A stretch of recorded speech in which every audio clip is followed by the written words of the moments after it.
The cabin was already tense before the incident happened. It was one of those late evening flights where exhaustion clung to the air thicker than the recycled oxygen. Passengers sat quietly, eyes glazed from long days and delayed connections, waiting for the doors to close. In seat 4C sat a black man in a neatly pressed military-style jacket, posture straight, hands folded calmly in his lap. His face carried the quiet discipline of someone who had learned patience the hard way. A small service pin glinted on his chest, almost unnoticed. A flight attendant stormed down the aisle, heels clicking sharply against the floor. Her jaw was clenched, her voice already raised before she reached him. She stopped beside his seat, looming over him, as if he were an obstacle instead of a passenger. "You need to move," she snapped. The man looked up slowly, his expression steady. "Is there a problem?" "There is now," she said, folding her arms. "You're in the wrong seat." He glanced at his boarding pass, then back at her. "This is my assigned seat," she scoffed, loud enough for nearby passengers to hear. "Sir, I don't have time for this. First class is full, and you're delaying boarding." A murmur rippled through the cabin. A few passengers turned their heads. Most stayed silent. "I boarded with my group," he said calmly. "I've followed instructions." She leaned closer, her voice dropping into something sharper. "You don't look like someone who should be sitting here." The words hung in the air, heavy, ugly. A woman across the aisle inhaled sharply. A man behind them shifted uncomfortably. No one spoke. The veteran's jaw tightened, but his voice remained controlled. "I served this country for 22 years, he said evenly. "I've been spoken to worse than this, but you will not put your hands on me." She laughed, a short, dismissive sound. "Don't play victim. Stand up." When he didn't move, she reached out and shoved his shoulder. Gasps erupted. A phone dropped somewhere behind them. The cabin froze. The man didn't react the way she expected. He didn't shout. He didn't flinch. He slowly stood, towering slightly above her, eyes steady and unblinking. "That was a mistake," he said quietly. Her face flushed. "Sit down before I call security." "Please do," he replied. She stormed toward the front of the plane, muttering under her breath. The veteran remained standing, adjusting his jacket, feeling every eye on him. He had been in combat zones, had faced down fear in its purest form, yet moments like this always carried a different kind of weight, one that pressed on dignity instead of survival. A younger flight attendant approached hesitantly. "Sir, maybe it's best if you just sit for now." He looked at her kindly. "I will, but not because I'm wrong." He sat. Minutes later, the captain's voice crackled over the intercom, announcing a brief delay. Groans filled the cabin. The original attendant returned, this time with a supervisor. They stood over him like prosecutors. "You're being removed from this flight," the supervisor said flatly. "For what reason?" the veteran asked. "Disruptive behavior." A bitter smile crossed his face. "By sitting quietly." The supervisor avoided his eyes. "Please gather your things." The veteran reached into his pocket and pulled out his phone. His hands were steady. "Before I go," he said, "I'm making a call." The attendant rolled her eyes. "Who are you calling? A lawyer?" "No," he said calmly, "an old friend." He stepped into the aisle, phone pressed to his ear. "It's me," he said. "Yes, I'm on flight 417. "Yes, that one." The supervisor's expression changed slightly. The veteran continued. "No, I'm fine, but your crew just put hands on me." Silence fell over the nearby rows. "I see," he said after a moment. "I'll wait." He lowered the phone. Within 5 minutes, the cockpit door opened. A senior airline executive stepped out, face pale, eyes scanning the cabin until they landed on the veteran. "Sir," the executive said quickly, walking down the aisle, "may I speak with you?" The flight attendant's confidence evaporated. The executive listened as the veteran spoke quietly, pointing only once, calmly, toward the attendant who had shoved him. The executive's jaw tightened. He turned to the supervisor. "Is this accurate?" The supervisor hesitated.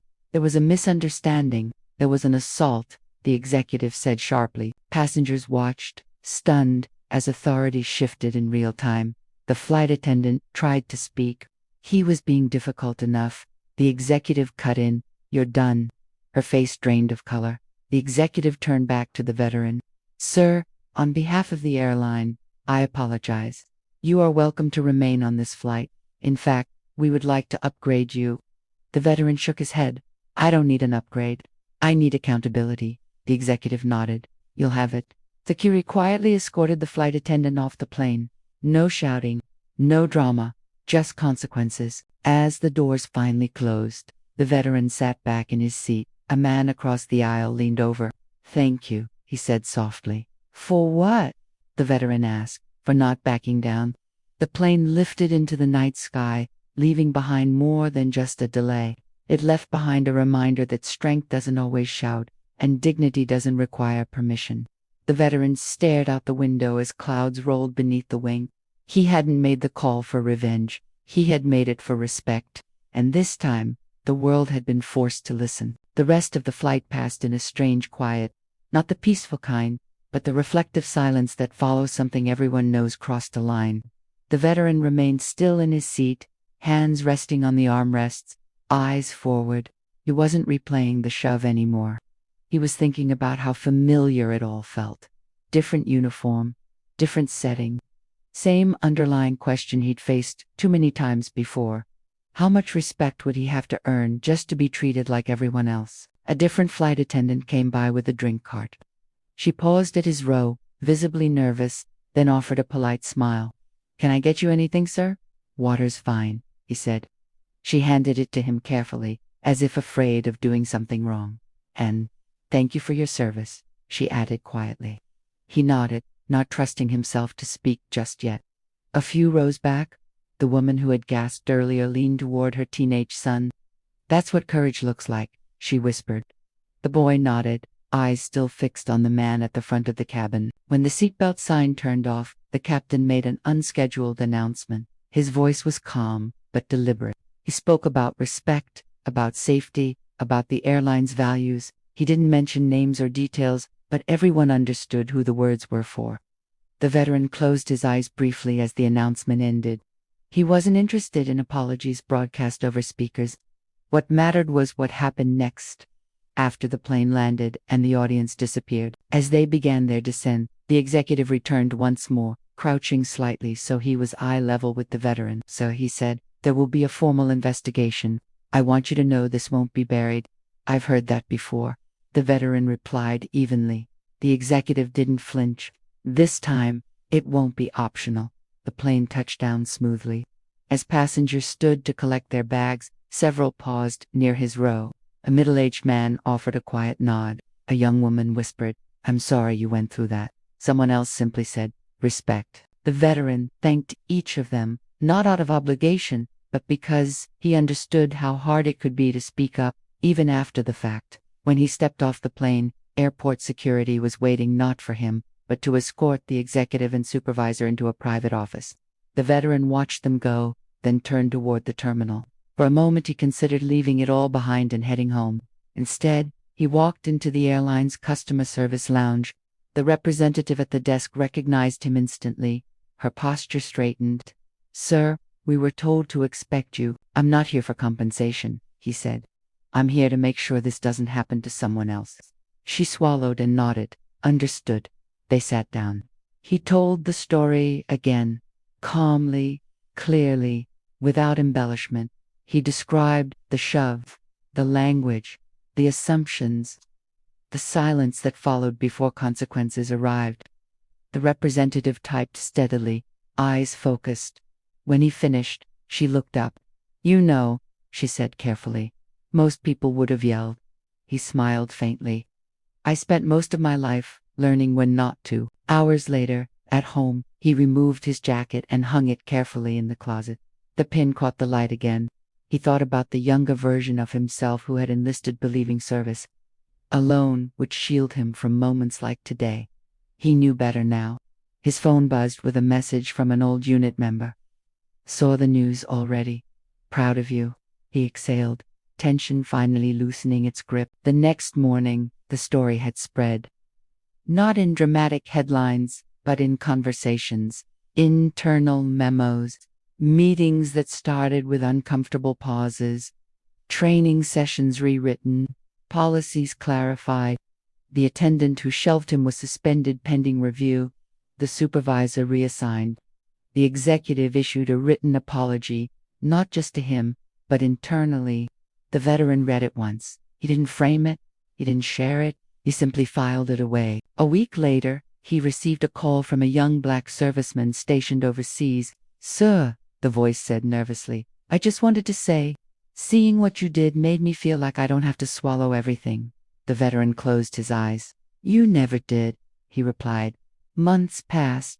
Life moved forward, but the moment stayed with him, not as a scar, but as a reminder that sometimes the fight wasn't loud. Sometimes it was standing still and refusing to shrink. The next time he flew, nothing happened. No raised voices, no pointed fingers. Just a seat, a window, and clouds rolling endlessly below. And for once, that normalcy felt like victory. A few weeks later, the veteran received an email from the airline marked personal follow-up. He almost deleted it without opening it. Years of experience had taught him that official words often arrived polished and empty. Still, he read it. This one was different. The message detailed concrete changes, mandatory de-escalation training, clear prohibitions against physical contact, a new reporting channel that bypassed immediate supervisors, names of people assigned to oversight, accountability written into procedural instead of promises. He leaned back in his chair and stared at the ceiling for a long moment. Change was slow, fragile, but this felt like movement instead of noise. That evening, he attended a small community dinner hosted by local veterans. The room smelled of coffee and fried food, laughter cutting through old memories. When someone recognized him, the conversation shifted. "You handled that with class," an older woman said, squeezing his arm. He shrugged lightly. "I handled it the only way I knew how." A younger veteran across the table spoke up. "That's the thing. Most of us were taught to endure. You showed there's another option." The veteran nodded, considering that endurance isn't silence, he said. It's knowing when to speak. Later, as he drove home, streetlights flickered across the windshield. He thought about the flight attendant not with anger, but with clarity. He wondered how many times she'd been allowed to behave that way without consequence. How systems sometimes rewarded control instead of care. At a red light, he checked his phone. A message from the airline confirmed the conclusion of the investigation. Disciplinary action, policy revisions, a request for feedback. He typed a short reply. Respect should never depend on who's watching. He sent it and set the phone down. Months passed again, life filled in the spaces where tension once lived. One afternoon, he boarded another flight, early this time, coffee in hand. A young flight attendant greeted him at the door, smile easy, voice warm. "Welcome aboard, sir." He paused, meeting her eyes. "Thank you." As he walked to his seat, he noticed something small but meaningful. The crew communicated quietly, calmly. There was no rush to assert control, no sharp tones, just professionalism. He sat, buckled in, and watched passengers board. Among them was a nervous young man clutching a boarding pass too tightly, scanning seat numbers with growing panic. A flight attendant stepped in gently, guiding him without embarrassment. The veteran smiled faintly. When the plane took off, he felt the familiar lift in his chest, that brief weightlessness before gravity settled back in. He looked out the window as the ground fell away. This time, there was no tension to survive, no dignity to defend, just a man in a seat, moving through the sky like anyone else, and he knew not with certainty, but with hope that the next person who looked like him might have a quieter journey, because he chose not to sit down when he was pushed.